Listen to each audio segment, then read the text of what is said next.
Hello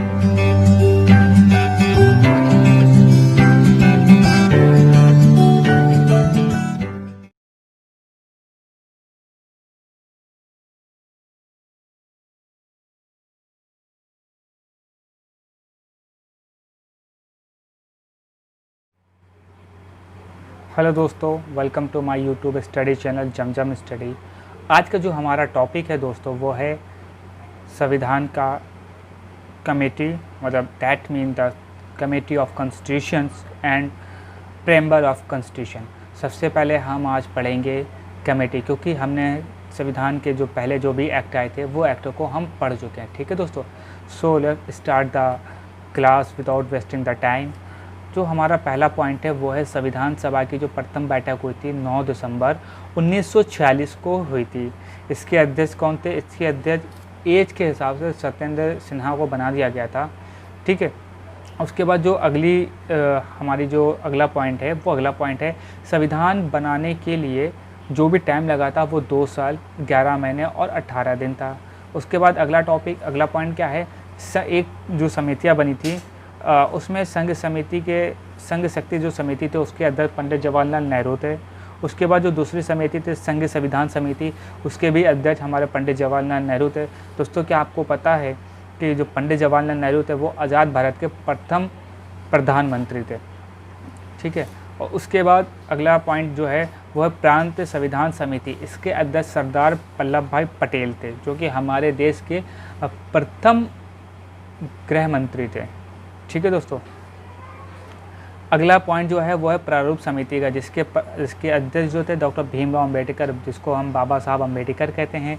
अगले जो point है वो है मौलिक अधिकार एवं अल्पसंख्यक संबंध परामर्श समिति, इसके जो अध्यक्ष थे वो सरदार वल्लभ भाई पटेल थे। उसके बाद जो अगली समिति है वो है प्रक्रिया नियमित समिति, इसके जो अध्यक्ष थे डॉक्टर राजेंद्र प्रसाद थे। दोस्तों, क्या आपको पता है डॉक्टर राजेंद्र प्रसाद आज़ाद भारत के प्रथम राष्ट्रपति थे। उसके बाद जो अगली समिति है राज्यों के लिए समिति, इसके जो अध्यक्ष है वो भी हमारे देश के प्रथम प्रधानमंत्री जवाहरलाल नेहरू जी थे। उसके बाद अगली जो समिति है वो है संचालन समिति, उसके अध्यक्ष। तो दोस्तों, जो अगली समिति के अध्यक्ष जो थे वो थे हमारे राज्यों के लिए समिति के अध्यक्ष, जो हमारा हो गया था। और अगली जो समिति थी वो है संचालन समिति, इसके अध्यक्ष भी हमारे डॉक्टर राजेंद्र प्रसाद जी थे, जो कि भारत के प्रथम राष्ट्रपति थे। उसके बाद आते जेबी कृपलानी, जो झंडा समिति के अध्यक्ष थे। अच्छा, उसके बाद दोस्तों कुछ क्वेश्चन जो इससे बने थे, जो कुछ एग्ज़ाम में आए हुए थे, तो हम उस चीज़ को भी डिस्कस करते हैं। जैसे कि एक क्वेश्चन आया हुआ था कि डॉक्टर भीमराव अंबेडकर संविधान सभा के प्रारूप समिति के अध्यक्ष एवं इस समिति में सदस्यों की संख्या कितनी थी? 6 थी। एक क्वेश्चन आया हुआ था लोअर पीसी 2008 में। ठीक है, जैसा कि आप खुद अभी पढ़ चुके हैं कि जो प्रारूप समिति के जो अध्यक्ष थे वो कौन थे? डॉक्टर भीमराव अंबेडकर। अभी आपने यहाँ पे पढ़ा, ये प्रारूप समिति के जो अध्यक्ष थे डॉक्टर भीमराव अंबेडकर जी थे। ठीक है दोस्तों। ठीक है दोस्तों, अगला जो हमारा इसमें कुछ क्वेश्चंस और आते हैं उसको हम देख लेते हैं। अब बात करते हैं हम लोग प्रेम्बल से जुड़े कुछ क्वेश्चंस की। इसका जो पॉइंट्स हैं वो कुछ स्टार्ट होते हैं यहाँ से। ठीक है दोस्तों, let it start the preamble of constitution, जिसको हम प्रस्तावना ऑफ संविधान कहते हैं, कि संविधान की प्रस्तावना। संविधान की प्रस्तावना में पहले हम एक क्वेश्चन से स्टार्ट करते हैं। वो क्वेश्चन आया हुआ था कि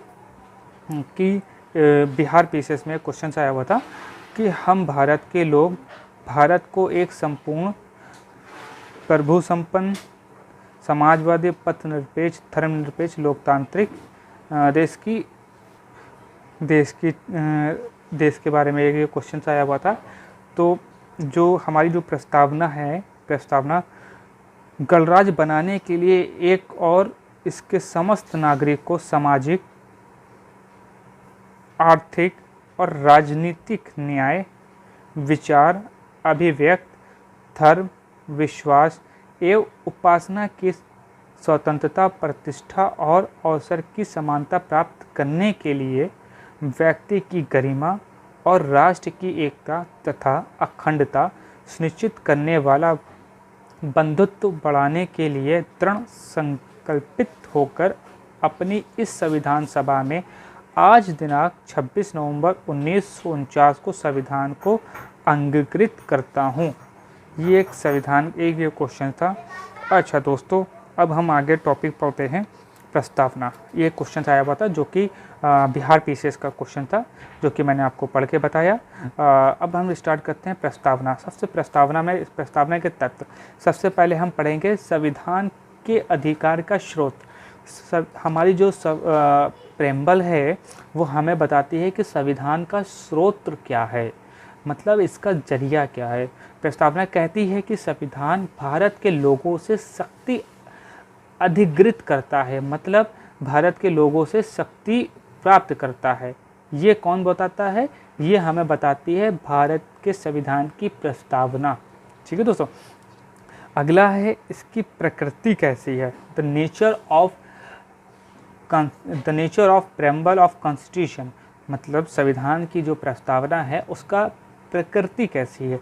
ये कहती है, ये घोषणा करती है कि भारत एक संप्रभु, समाजवादी, धर्मनिरपेक्ष, लोकतांत्रिक, गणतंत्र राज्य व्यवस्था वाला देश है।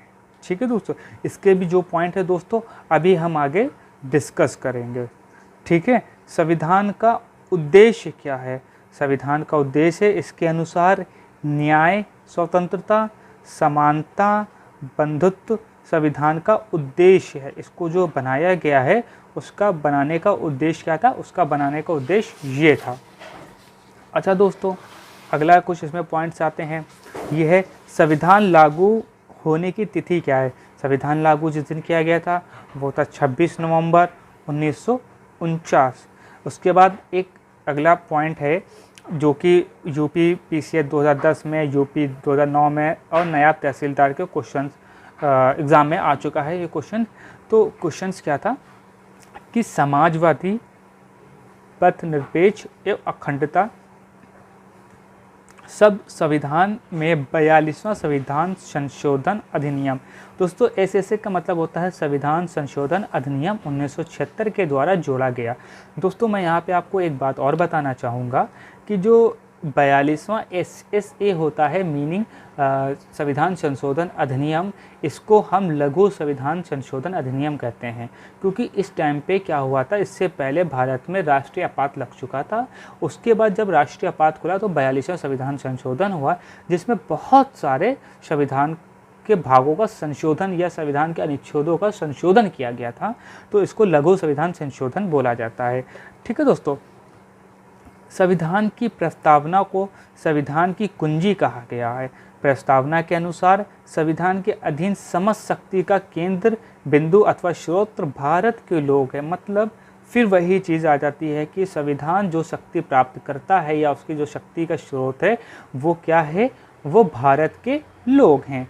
दोस्तों अगला एक क्वेश्चन आया था आपका एग्ज़ाम में आया था, लोअर पीसीएस में आया हुआ था 2004 में।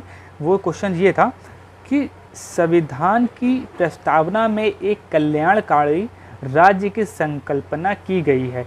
यद्यपि प्रस्तावना में इस शब्द कहीं भी उल्लेख नहीं किया गया, तथापि उनमें अंतर्निहित भावना में संविधान निर्माताओं का उद्देश्य स्पष्ट परिचालित मतलब दिखता है कि वह भारत में एक समाजवादी व्यवस्था की स्थापना करने समाजवादी स्थापना करना चाहते थे, जिसका उद्देश्य बहुजन हिताय बहुजन सुखाय हो, अधिकतम संख्या का अधिकतम कल्याणकारी लोग, मतलब ज़्यादा से ज़्यादा लोगों को ज़्यादा से ज़्यादा सुख प्रदान करना।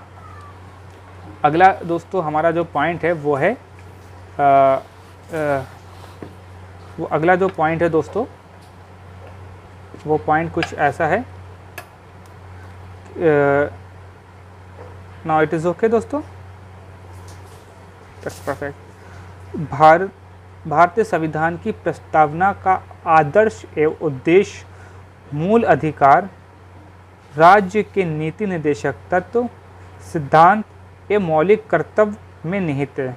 फिर से क्वेश्चन को समझिए। भारतीय संविधान की प्रस्तावना का आदर्श एवं उद्देश्य इसका जो प्रस्तावना का जो आदर्श और जो उद्देश्य है वो किस में निहित है? वो मूल अधिकार, राज्य के नीति निर्देशक तत्व, सिद्धांत, राज्य के नीति निर्देशक सिद्धांत तथा मौलिक कर्तव्यों में निहित है। एक अगला क्वेश्चन आया था दोस्तों, वो क्वेश्चन था ये आया था आपका यूपी 2001 में और अपर डिविजनल के एग्ज़ाम में आया था 2002 में, कि भारतीय संविधान की प्रस्तावना में प्रयुक्त समाजवाद शब्द को अनुच्छेद 14, अनुच्छेद 15 और अनुच्छेद 16 के साथ मिलाकर पढ़ने से सर्वोच्च न्यायालय को समान कार्य के लिए समान वेतन का मौलिक अधिकार परिभाषित करने की शक्ति प्राप्त हुई। ठीक है दोस्तों। फिर एक अगला क्वेश्चन आया था जो कि ऐसा था कि केशवानंद वर्सेस भारत संघ का मतलब एक केस हुआ था केशवानंद वर्सेस भारत संघ में, बहुत फेमस, बहुत ही इम्पोर्टेंट केस था। केशवानंद वर्सेस भारत संघ के मामले में बात था जो कि 1973 में हुआ था। इसमें संविधान का अंग माना गया इसको प्रस्तावना को कहा गया कि भारतीय संविधान के अनुच्छेद 368 के तहत इसमें प्रस्तावना में संशोधन किया जा सकता है, परंतु ये न्याय योग्य नहीं है। ठीक है, संविधान किसी अन्य भाग की स्पष्ट व्याख्या नहीं होने की स्थिति में उसे स्पष्ट करने के लिए प्रस्तावना का सहारा लिया जाता है। इसका मतलब दोस्तों ये है कि संविधान की जो कुंजी है, मतलब जो प्रस्तावना है, दैट इज़ वेरी इम्पोर्टेंट। क्यों इम्पोर्टेंट है? कि अगर हमारी जो व्याख्या करती है, किसकी संविधान की जो व्याख्या करती है, मतलब उच्चतम न्यायालय, जब उसको कहीं रास्ता नहीं मिलता तो वो संविधान की उद्देशिका के माध्यम से इसकी क्या करती है? व्याख्या करती है। एक क्वेश्चन दोस्तों ये भी था कि ये एग्ज़ाम में आया हुआ था, यूपी 9 में आया था, बिहार में आया था और एमपी पीसीएस में आया था। 3 स्टेट ने इसको एग्ज़ाम को पूछा है, बहुत इंपॉर्टेंट है। इसके कुछ पॉइंट्स मैंने लिखे हुए हैं। पॉइंट्स ये थे कि पंडित नेहरू द्वारा 17 दिसंबर 1946 को प्रस्तावित तथा संविधान सभा द्वारा 22 जनवरी 1947 को स्वीकृत ऑब्जेक्टिव प्रस्ताव ही अंततः भारतीय संविधान की उद्देशिका बना। मतलब ये 17 दिसंबर 1946 को इसको प्रस्तावित किया गया और इसको स्वीकृत करने की जो दिन था, तारीख थी, वो 22 जनवरी 1947 था। इसकी प्रकृति न्याय योग्य नहीं है। ठीक है, यद्यपि संविधान के विशिष्ट प्रावधानों को रद्द नहीं कर सकती, तथापि केशवानंद भारतीय मामले में सर्वोच्च न्यायालय के अनुसार संविधान के उद्देशिका का उपयोग संविधान के अस्पष्ट भागों की व्याख्या करने में किया जाता है। उद्देशिका में संशोधन संभव है। ये कब बोला गया? 1973 में केशवानंद वर्सेस भारत संघ का जो मामला आया था, उसमें ये चीज़ की व्याख्या कर दी गई कि इसके अस्पष्ट भागों को आप कर सकते हैं। ठीक है, क्या अस्पष्ट भागों के लिए संविधान की प्रस्तावना का प्रयोग किया जाता है? दूसरी चीज़ कि आप इसमें संशोधन कर सकते हैं। अगला क्या था? तथा 1942 संविधान संशोधन अधिनियम 1976 द्वारा समाजवादी, पथनिरपेक्ष और अखंडता शब्दों को जोड़ा गया। उद्देशिका संविधान के प्रावधानों को रद्द नहीं कर सकती। इसका उपयोग भ्रम को दूर करने के लिए किया जाता है। उद्देशिका का उपयोग इस निष्कर्ष के समर्थन में किया जाता है कि संविधान के मूल ढांचे में कोई परिवर्तन नहीं किया गया है। दोस्तों, यहाँ से हमारा जो प्रस्तावना है वो कंप्लीट हो जाती है। ठीक है दोस्तों, और इसके बाद जो हम अगला टॉपिक पढ़ेंगे वो हमारा टॉपिक होगा दोस्तों, किसका होगा? वो हमारा टॉपिक होगा शेड्यूल का। शेड्यूल के बाद हम यूनियन और स्टेट पढ़ेंगे और उसके बाद सिटीजनशिप पढ़ेंगे, उसके कुछ एक्ट पढ़ेंगे और इसी तरीके से आगे पढ़ेंगे। बट मैं कुछ एक टॉपिक आपको और देना चाहूँगा जो कि इससे रिलेटेड है ना, बट इनके शब्दों को पढ़ने में, समझने में आपके लिए बहुत ही ज़्यादा फ़ायदेमंद होंगे। वो है साइलेंट फीचर, मतलब कि जो शब्दों का प्रयोग किया गया है संविधान में, how it is very important, the definition of this word is very important also. दोस्तों, अगर आपको मेरी वीडियो अच्छी लगी हो तो इसको सब्सक्राइब करें और इसको शेयर करें। दोस्तों, मैंने जो नोट्स बनाए हैं वो नोट्स थोड़े से अलग टाइप के हैं उसमें मैंने क्या किया, उसमें जो विगत वर्षों के जो स्टेट गवर्नमेंट और सेंट्रल गवर्नमेंट यूपीएससी के जो भी एग्ज़ाम आए हैं उससे भी उन टॉपिकों को उठाया है, ताकि आपको उनकी नॉलेज हो सके, ताकि यूपीएससी और स्टेट पीसीएस और भी जो छोटे छोटे एग्ज़ाम्स होते हैं उनकी आइडियोलॉजी आपको मिल सके। दोस्तों, किसी भी एग्ज़ाम को क्रैक करने का अच्छा माध्यम होता है उनकी आइडियोलॉजी को पकड़ना। अगर आपको मेरी वीडियो अच्छी लगी हो प्लीज़ सब्सक्राइब करें, शेयर करें और लाइक करें। Thanks for the watching and best of luck for the exam. Thank you. Have a nice day.